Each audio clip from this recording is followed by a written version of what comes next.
நாம் நேரடியாக ஆண்டவருடைய வார்த்தைக்கு நேராய் நாம் கடந்து போகிறோம். கடந்த வாரத்திலே ஆண்டவர் நமக்கு கொடுத்த அந்த வாக்குத்தத்த வசனத்தை நம்ம சேர்ந்து வாசிக்க போகிறோம். 1 கொரிந்தியர் 15ஆம் அதிகாரத்தினுடைய 57வது வசனத்தை நாம் எல்லாரும் சேர்ந்து வாசிக்க போகிறோம். எடுத்துக்கொள்ளலாம். 1 கொரிந்தியர் 15வது அதிகாரத்தினுடைய 57வது வசனத்தை சேர்ந்து வாசிக்கலாம். நம்முடைய கர்த்தராகிய இயேசு கிறிஸ்துவினாலே நமக்கு ஜெயம் கொடுக்கிற தேவனுக்கு ஸ்தோத்திரம். இன்னொரு விஷயம் வாசிக்கலாம்.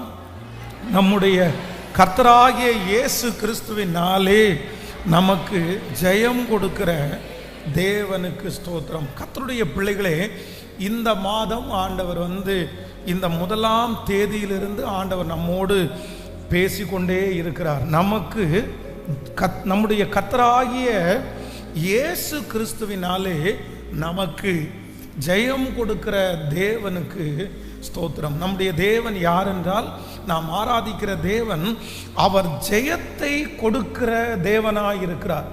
குதிரை யுத்த நாளுக்காக ஆயத்தமாக்கப்படும், ஜெயமோ கர்த்தரால் வரும்.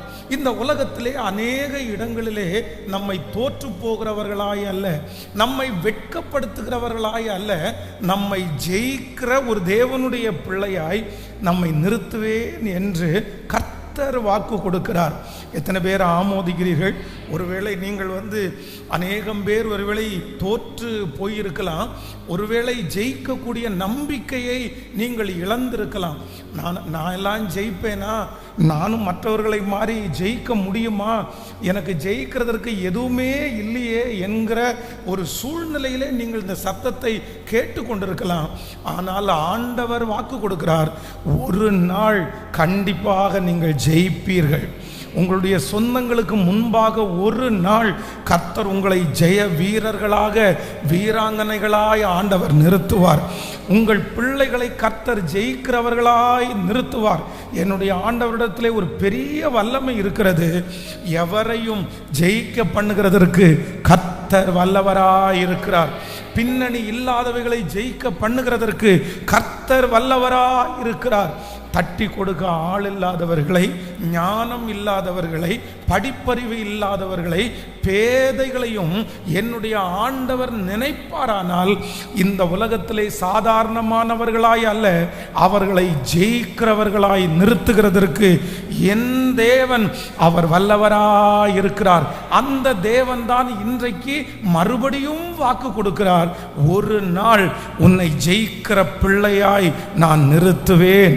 எத்தனை விசை நீங்கள் தோற்று போனாலும், எத்தனை வருடங்களாக நீங்கள் தோற்று போய் கொண்டிருந்தாலும், இனி ஜெயிக்கவே மாட்டேன் என்கிற ஒரு எண்ணம் உங்களுக்குள்ளே இருந்தாலும், கர்த்தராகிய ஆண்டவர் இந்த நாளிலே உங்களுக்கு தெளிவாய் வாக்கு கொடுக்கிறார்.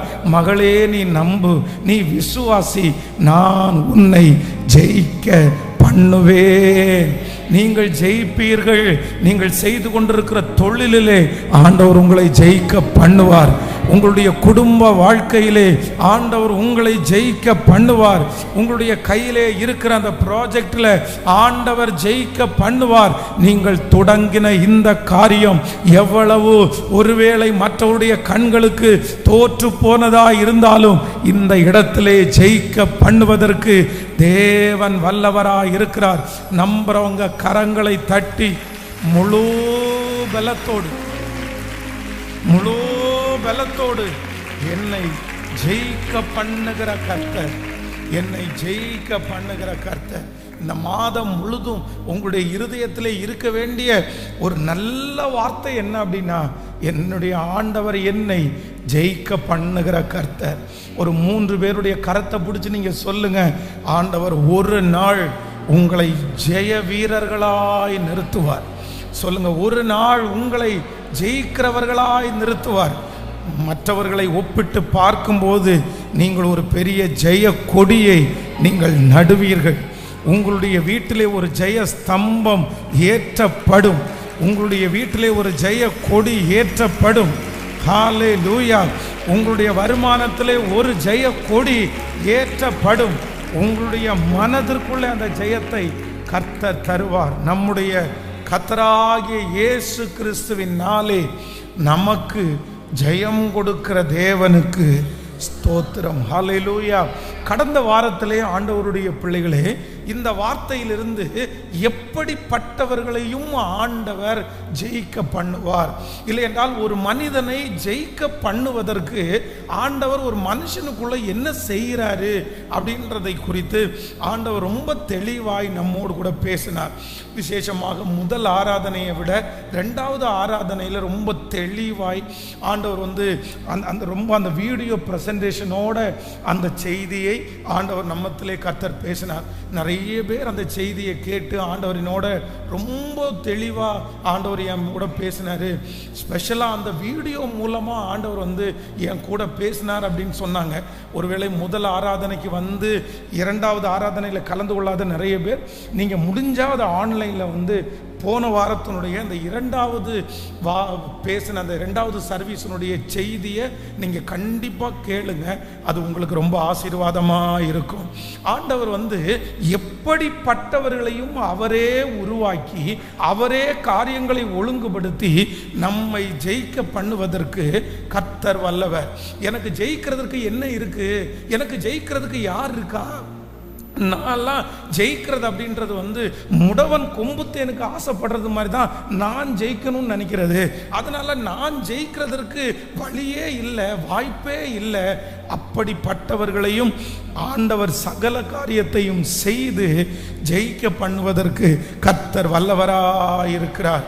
ஆமேன். இந்த நாளிலே நேற்றைக்கு இரவிலே ஆண்டவருடைய சமூகத்திலே வார்த்தைக்காக ஜெபம் பண்ணும்போது ஆண்டவர் இந்த வசனத்தினுடைய இரண்டாவது ஒரு பகுதியை ஆண்டவர் என் கூட பேசினார். அப்படின்னா இன்றைக்கு ஒரு தேவனுடைய பிள்ளை கண்டிப்பாக அவசியம் நீங்கள் ஜெயிக்க வேண்டியது, நீங்கள் இந்த காரியத்தில் நீங்கள் ஜெயிச்சே ஆகணும் அப்படின்ற 3 விதமான பரலோகத்தினுடைய எதிர்பார்ப்பு, இல்லைன்னா ஆண்டவருடைய எதிர்பார்ப்பு. ஒன்று நினைத்து கொள்ளுங்கள், இந்த உலக வாழ்க்கையிலே ஆண்டவருடைய பிள்ளைகள் சில காரியத்திற்கு நீங்கள் எல்லா காரியத்திற்கும் நீங்கள் ஜெயிக்கணும் அப்படின்னு அவசியம் எல்லாம் இல்லை. அதில் சிலருக்கு பார்த்தீங்க அப்படின்னு சொன்னால் இந்த தோற்று போகிறதுல சிலருக்கு கொஞ்சம் கூட விருப்பமே இல்லை. அவர்களுக்கு தோல்வி என்று வருகிற ஒன்றை அவங்களால ஏற்றுக்கவே முடியாது. அவங்க தோற்று போகிறத விரும்பவே மாட்டாங்க. அவ்வளோதான், எங்கே போனாலும் நான் ஜெயிக்கணும், எந்த இடத்துலையும் நான் விழுந்துடக்கூடாதுன்னு நினைப்போம். ஆனால் ஆண்டவருடைய பிள்ளைகள் ஒன்று நினைத்து கொள்ளுங்கள், இல்லை, ஆண்டவர் சில நேரங்களில் நம்முடைய வாழ்க்கையிலே சில தோல்விகளை கர்த்தர் அனுமதிக்கிறார். எல்லாவற்றிலையும் எல்லா விதத்திலையும் நம்ம ஜெயிக்கணும் அப்படின்னு நம்ம நினைக்க வேண்டிய அவசியம் இல்லை.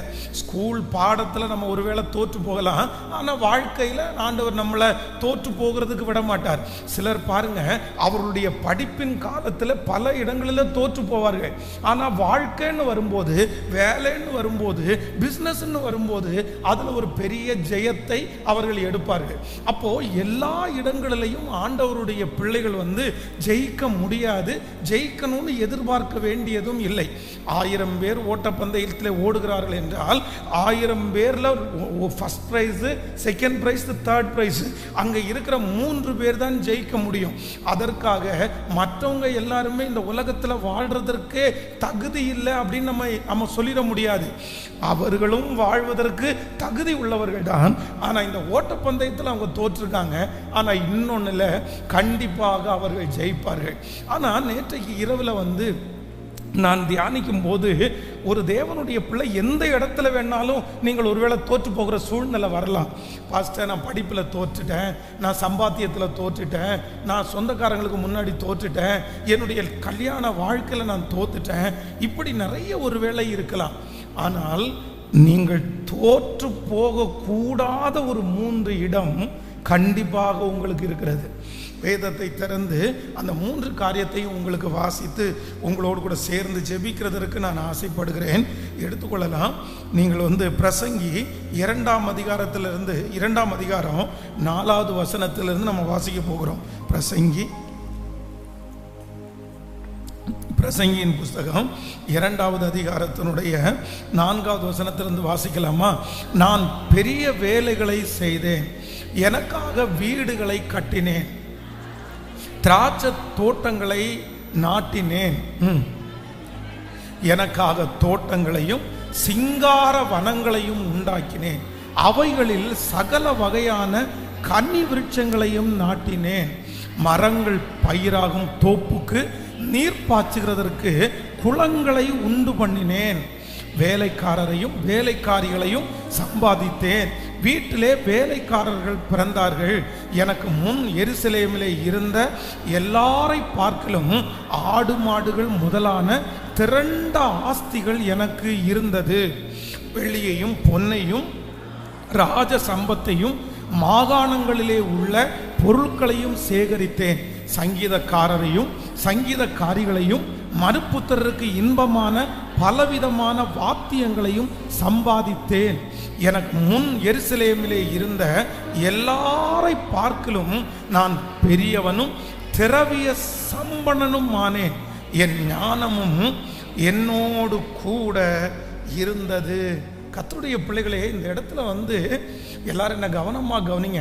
இந்த இடத்துல இந்த வசனத்தை யார் சொல்றா அப்படின்னு சொன்னா, சாலோமன் என்கிற ஒரு மனுஷன் சொல்லுகிறார்.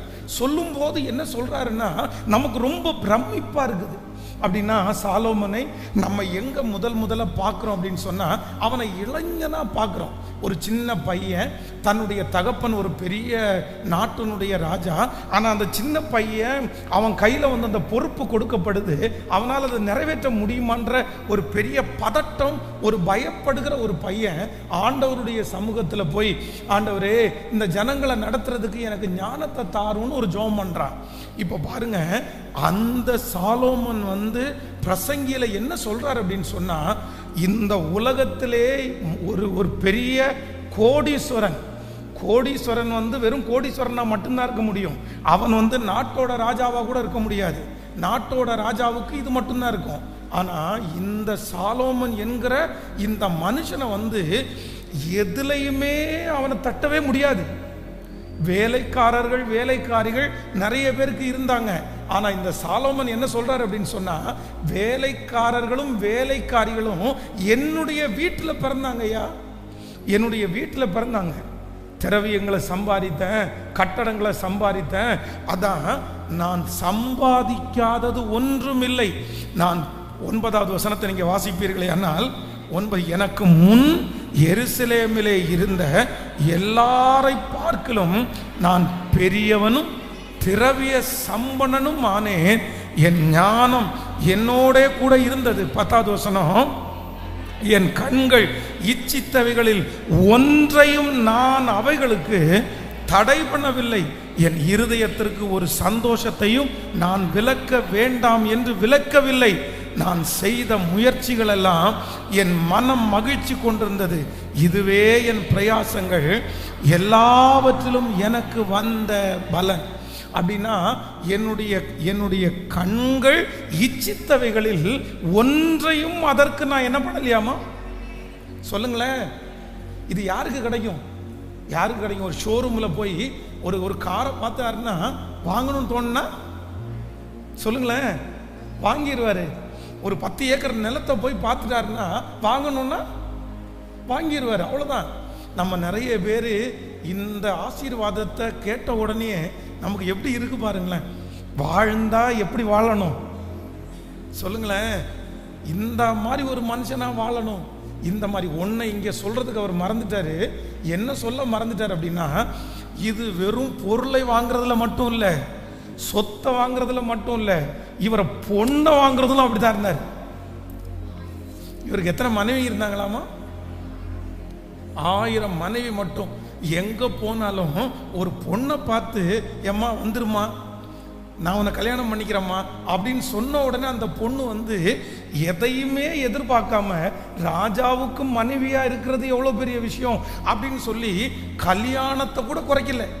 அதான் அவர் சொல்றாரு, என்னுடைய கண் இச்சித்தவைகளில் ஒன்றை கூட நான் என்ன பண்ணல, ஒன்றை கூட அதற்கு விலக்கலைங்க. எல்லாமே எல்லாமே எல்லாமே எல்லாமே கிடைச்சிருச்சு. ஆனால் வேதம் சொல்லுகிறது, இந்த சாலோமன் எல்லாத்தையும் ஆதாயப்படுத்திட்டாரு. எல்லாம் கிடைச்சிருச்சு. இவனை போல, இந்த மனிதனை போல ஜெயிக்கிறதற்கு ஒரு மனிதனாலும் முடியாது. ஆனா அவ்வளவு சம்பாதித்தவர் ஒரு 80 வருடத்திற்குள்ள அதுலேயும் அவர் வின் பண்ண அந்த 40 ஆண்டுகளுக்குள்ள தன்னுடைய வாழ்க்கையில் அந்த 40 ஆண்டுகளையும் சம்பாதிச்சதை 4 வருஷத்தில் 4 இயர்ஸுக்குள்ள சுத்தமாக எல்லாத்தையும் இழந்து வாஷ் அவுட் ஆகி அந்த வீட்டை ரன் பண்ண முடியல, அந்த தொழில் கூடத்தை ரன் பண்ண முடியல, அந்த மனைவிகளுக்கு சாப்பாடு கொடுக்க முடியல, தன்னுடைய பெத்த பிள்ளைகளை சரியாக கவனிக்க முடியல, கடைசியில் தன்னுடைய ராஜ்ய பாரத்தை எல்லாம் இழந்து ஒன்றும் இல்லாத ஒரு சூழ்நிலைக்கு கடந்து வந்தார். காரணம் என்ன அப்படின்னு சொன்னால், எல்லாவற்றையும் ஜெயித்த இந்த சாலமோன் யாரை ஜெயிக்கல அப்படின்னு சொன்னால், தன்னை ஜெயிக்கல, என்ன ஜெயிக்கல. பிரதர் சிஸ்டர், ஒன்று நீங்கள் நினச்சிக்கோங்க, உங்கள் வாழ்க்கையில் முதல் ஜெயம், நீங்கள் கண்டிப்பாக எடுக்க வேண்டிய ஜெயம், நீங்கள் மறக்கக்கூடாத ஜெயம். ஒரு மனுஷன் உலகத்தை ஜெயிக்கிறது அடுத்தது இருக்கட்டும், விளையாட்டு போட்டியில் ஜெயிக்கிறது அது அடுத்தது இருக்கட்டும், படிக்கிற பாடத்தில் ஜெயிக்கிறது அடுத்தது இருக்கட்டும், எல்லாத்துலேயும் நீங்கள் ஜெயிக்கிறது அடுத்தது. ஆனால் முதல்ல எங்கே ஜெயிக்கணும் அப்படின்னா பைபிள் சொல்லுது, யாரை ஜெயிக்கணும் சொல்லுங்க? என்ன நான் ஜெயிக்கணும், எனக்குள்ளே இருக்கிற கோபத்தை நான் ஜெயிக்கணும், எனக்குள்ளே இருக்கிற இச்சையை நான் ஜெயிக்கணும், எனக்குள்ளே இருக்கிற தேவையற்ற ஆசையை நான் ஜெயிக்கணும், என்ன நான் கண்ட்ரோல் பண்ண கற்றுக்கணும், என்ன நான் ஒப்பு கொடுத்து பழகணும். என்னை நான் ஜெயிக்காவிட்டால், என்ன நான் வின் பண்ணாவிட்டால், கண்டிப்பாக இந்த உலகத்திலே இருக்கிற எதை நான் ஜெயித்தாலும் அது ஒரு நாள் நம்முடைய வாழ்க்கையிலே நிலைவரமாக இருக்கவே இருக்காது. இன்னைக்கு இருக்கிற நிறைய பேர் என்ன பண்ணுறாங்க அப்படின்னு சொன்னால், நிறைய ஜெயித்து அவங்க இழந்துடுறாங்க, நிறைய பேர் அவங்கள விட்டு போயிடுது, நிறைய தோல்வி அவர்களுக்கு வந்துடுறது. காரணம் என்ன அப்படின்னு சொன்னால், எல்லாத்தையும் ஜெயித்த அவர்களால் எதை ஜெயிக்க முடியல அப்படின்னு சொன்னால், தன்னைத்தான் ஜெயிக்கிறதற்கு என்னுடைய சரீரத்தை நான் கண்ட்ரோல் பண்ணுறதுக்கு எனக்கு ஹெல்ப் பண்ணுங்க ஆண்டவரே, என்னுடைய சிந்தையை கண்ட்ரோல் பண்ணுறதற்கு எனக்கு கிருபை தாங்க ஆண்டவரே, என்னுடைய மாம்சத்தினுடைய இச்சையை நான் வெறுக்கிறதற்கு எனக்கு கிருபை தாருங்க ஆண்டவரே. உங்களை நீங்கள் ஜெயிக்காட்டா எவ்வளவு ஜெயம் உங்களுக்கு வந்தாலும் ஒரு நாள் அந்த ஜெயம் உங்களுக்கு வெற்றியாய் அல்ல, கண்டிப்பாக தோல்வியாய் அமையும். ஆமென் சொல்லுங்கள். கரங்களை எல்லாரும் உயர்த்தி ஆண்டவரிடத்தில் கேளுங்க, ஆண்டவரே எனக்கு ஒரு கிருபையை தருவீராக சொல்லுங்க. முழு பலத்தோடு ஆண்டவரிடத்தில் கேளுங்க, எனக்கு ஒரு ஞானம் வேண்டும் ஆண்டவரே, எனக்கு ஒரு கிருபை வேண்டும் ஆண்டவரே, என்னை ஜெயிப்பதற்குரிய கிருபை சொல்லுங்க. என்னை ஜெயிப்பதற்குரிய கிருபை, என்னை ஜெயிப்பதற்குரிய கிருபை, என்னை ஜெயிப்பதற்குரிய கிருபை. ஹல்லேலூயா. எனக்கு கிருபையாய் தருகிற தேவன். கைகளை அசைத்து ஒரு ஹல்லேலூயா சொல்லலாம். இந்த கம்ஃபர்ட் திருச்சபை 2005 வருடம் ஜனவரி மாதம் 30ஆம் தேதி கோயம்புத்தூரில் இருக்கிற சுப்பாத்தாள் ஸ்ட்ரீட் அப்படின்ற இடத்துல ஒரு வீட்டில் வைத்து ஆரம்பிச்சிச்சு. அந்த வீட்டில் வச்சு ஆரம்பிக்கும் போது அதே வருடத்திற்கு ஒரு 5 வருடத்திற்கு முன்பாக சாஸ்திரி வீதியில் ஒரு பெரிய ஒரு கம்பெனி ஒன்று ஆரம்பிச்சிருச்சு. அவரும் ஒரு தேவனுடைய பிள்ளை, ரொம்ப நல்லா உழைக்கக்கூடிய ஒரு தேவனுடைய பிள்ளை, ரொம்ப விஷன் உள்ள ஒரு தேவனுடைய மனுஷன். நான் ஒரு பெரிய கம்பெனிக்கு ஃபஸ்ட்டு ஜோம் பண்ண போனது எங்கே அப்படின்னு சொன்னால் அந்த கம்பெனிக்கு தான் ஜோம் பண்ண போயிருக்கிறேன். அன்றைக்கி ஊழியத்தில் பெரிய மக்கள் இல்லை. அன்றைக்கி ஊழியத்தில் நிறைய பேர் ஜோம் பண்ணுறது, ஒரு ஆராதனை நடத்த போகிறோம், ஒரு வீட்டு ஜெபம் நடத்த போகிறோம்னு சொன்னால் ஒரு 4 பேர் 5 பேர் 10 பேர் அவ்வளோதான். இதுக்கு மேலே எந்த இடத்துலையுமே ஆட்கள் இருந்ததே இல்லை. ஆனால் ஃபஸ்ட்டு மாதம் ஒரு இடத்துல வேலைக்கு போகும்போது அந்த கம்பெனியில் பார்த்தீங்கன்னா குறைஞ்சது ஒரு 30 பேர் வேலை செய்வாங்க. அந்த கம்பெனியில் உள்ள சர்ச் அந்த ப்ரேயர் நடத்துறதற்கு ஒரு பெரிய திருச்சபை நடத்துவது போல எனக்கு தோணும். அப்போது அவருடைய உழைப்பு, அவருடைய ஞானம், அவருடைய பிரயாசம், இது எல்லாத்தையும் பார்த்து நான் ரொம்ப மிரண்டு போயிருக்கிறேன். ஒரு ஷார்ட் பீரியடில் ஒரு 5 வருஷத்துக்குள்ள அந்த மனுஷன் பார்த்தீங்க அப்படின்னு சொன்னால் எட்ட முடியாத ஒரு இடத்துல அவர் அடைந்தார். பெரிய பெரிய வெற்றிகளை அவர் பார்த்தார். மாதம் என்னை கூப்பிட்டு ஒரு ஜெபத்தை வச்சு அவர் என்னை சந்தோஷமாக என்னை அனுப்புவார். ரொம்ப சந்தோஷமாக இருக்கும் அந்த ஊழியம் செய்வதற்கு. ஆனால் என்னென்னா ஒரு 2-3 மாதம் கடந்து போகும்போது அவர் அந்த ப்ரேயருக்காக நான் போகிறேன். ஒரு 5 மினிட்ஸுக்கு முன்னாடி போனேன். அந்த 5 மினிட்ஸுக்கு முன்னாடி போகும்போது அந்த கம்பெனிலேருந்து ஒரு சத்தம் கேட்டுருச்சு. கெட்ட வார்த்தையினுடைய சத்தம். அப்படின்னா ரொம்ப ஸ்ட்ராங்காக ரொம்ப சத்தமாக ஒரு கெட்ட வார்த்தை பேசுகிறாரு. அந்த கெட்ட வார்த்தையை கேட்டுக்கு வெளியிலேருந்து நான் கேட்குறேன். கேட்ட உடனே நான் உள்ளே போகல. நான் உள்ளே போகாமல் ஒரு 2-3 நிமிடம் வெளியில் வெயிட் பண்ணுறேன். சரி அந்த சண்டை முடியட்டும் அப்படின்னு.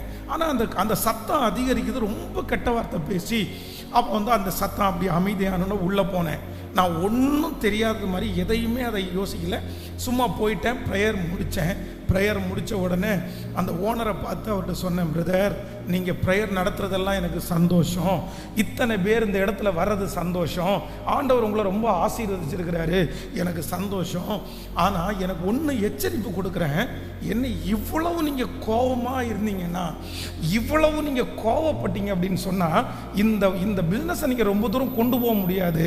நீங்கள் கொஞ்சம் ஞானமாக இருங்க, வேண்டாம். உடனே அவர் சொன்னார், இல்லை எனக்குள்ளே இருக்கிற கோபத்தை எனக்கு கண்ட்ரோல் பண்ண முடியல, கோவப்பட்டால் உடனே கெட்ட வார்த்தை தான் பேசுகிறேன் அப்படின்னு அவர் சொன்னார். சரி காலங்கள் தாண்டினது, நாட்கள் தாண்டினது, பல வருடங்களானது. அவருடைய கோபத்தை விட்டு அவர் எல்லா இடத்துலையும் ஜெயிச்சிட்டார். அவருடைய கம்பெனிக்குள்ள ஆர்டர் கொடுக்கறதற்காக யார் வந்தாலும் அந்த ஆர்டரை வாங்காமல் அவங்கள வெளியே அவர் அனுப்புனதே இல்லை. அது ஒரு பெரிய சவாலாய் அவர் வைத்திருந்தார். ஆனால் இன்னைக்கு அட் பிரசன்ட் நான் நினைக்கிறேன், நான் பார்க்கிறேன், என்னுடைய கண்கூடாய் பார்க்கிறேன், அவர் எல்லா விதத்திலும் தோல்வி அடைந்து, தான் சம்பாதித்த சொத்துக்களை இழந்து, தான் சம்பாதித்த வேலையாட்களை இழந்து, தான் சம்பாதித்த கம்பெனியை இழந்து, இன்றைக்கு ஒன்றும் இல்லாத ஒரு சூழ்நிலையிலே ஒரு நல்ல பிலீவர், அவர் இன்னொரு திருச்சபைக்கு தான் போயிட்டு இருந்தார், ஒரு நல்ல பிலீவர், அவர் நல்ல ஊழியத்தை தாங்குகிறவர். ஆனால் இன்றைக்கு எல்லாவற்றையும் இழந்து ஒன்றும் இல்லாமல் நின்று கொண்டிருக்கிறதை என்னுடைய கண்ணு பார்த்துட்டே இருக்குது. பிரதர் சிஸ்டர், இன்னைக்கு யாரையோ ஒருத்தரிடத்துல ஆண்டவர் பேசியிருக்கிறாரு, நீங்கள் எல்லாத்தையும் ஜெயிச்சிட்டீங்க அம்மா, நீங்கள் எல்லாத்தையும் ஜெயிச்சிட்டீங்க தகப்பனாரே. பிரதர் நீங்கள் எல்லாத்தையுமே ஜெயிச்சிட்டீங்க. சிஸ்டர் நீங்கள் எல்லாத்தையும் ஜெயிச்சிட்டீங்க. நீங்கள் ஒன்றும் இல்லாமலேருந்து தான் ஆரம்பிச்சிங்க. இவ்வளவு தூரம் நீங்கள் வருவீங்க நீங்கள் நினைக்கவே இல்லை. ஆனால் இவ்வளவு தூரம் நீங்கள் வருவதற்கு காரணம் வேறு ஒன்றும் இல்லை. உங்களுடைய உழைப்பு, உங்களுடைய விட்டு கொடுத்தல், உங்களுடைய தன்மை, நீங்கள் செய்து தான் ஆண்டவர் உங்களை பல மடங்கு ஆசீர்வதிச்சுட்டாரு. நீங்கள் சும்மாவே இல்லை. நீங்கள் இப்படி வருவீங்கன்னு யாருமே நினைக்கல. நீங்கள் ஒன்றும் இல்லாமல் போவீங்கன்னு தான் நிறைய பேர் நினச்சாங்க. ஆனால் இவ்வளோ தூரம் ஆண்டவர் உங்களை கொண்டு வந்திருக்கிறார். இத்தனை நம்பி ஆசீர்வாதத்தை கொடுத்துருக்கிறாரு. ஆனால் உங்கள் வாழ்க்கையில் நீங்கள் ஜெயிக்க வேண்டிய மிகப்பெரிய விஷயம் என்ன அப்படின்னா, எதில் வேணாலும் தோற்று போயிருங்க. இந்த பிஸ்னஸ் எனக்கு கிடைக்காம போனால் கூட பரவாயில்ல, ஆனால் யாரை நான் ஜெயிக்கணும் சொல்லுங்களேன்? யாரை ஜெயிக்கணும்? மற்றவங்களை ஜெயிக்கிறத உலகமே பார்க்கும், மற்ற இடத்துல ஜெயிக்கிறத உலகமே பார்க்கும். ஆனால் உங்களை நீங்கள் ஜெயிக்கிறத யார் பார்ப்பா அப்படின்னா, உன்னதமான தேவன் பார்ப்பார். உன்னதமான தேவன் பார்ப்பார். உன்னதமானவர் உங்களையும் என்னையும் எதில் ஜெயிக்க பண்ண பார்க்குறார் அப்படின்னு சொன்னால், நீங்கள் உங்களுக்குள்ள ஜெயிக்கிறீங்களான்னு தான் ஆண்டவர் பார்க்குறார். உங்களை ஜெயிக்கிறீங்களான்னு தான் பார்க்குறார். வாலிப தம்பிகளும் தங்கச்சிகளும் ரொம்ப ஜாக்கிரதையாக இருக்கணும். நீ உலகத்தை ஜெயிக்கிறதுக்கு முன்னாடி, நீ வேலையில் ஜெயிக்கிறதுக்கு முன்னாடி, நீ உன் குடும்பத்தில் ஜெயிக்கிறதுக்கு முன்னாடி முதல்ல என்ன ஜெயிக்கணும் அப்படின்னா, சத்ரு உனக்குள்ளே ஆசை இச்சைகளை கொண்டு வருவான், தேவையில்லாத காரியத்தை கொண்டு வருவான், அசுத்த பாவத்தை கொண்டு வருவான். ஆனால் உங்கள் சரீரத்தை மாயைக்கு ஒப்பு கொடுக்காதீங்க, உங்கள் சிந்தையை மாயைக்கு ஒப்பு கொடுக்காதீங்க.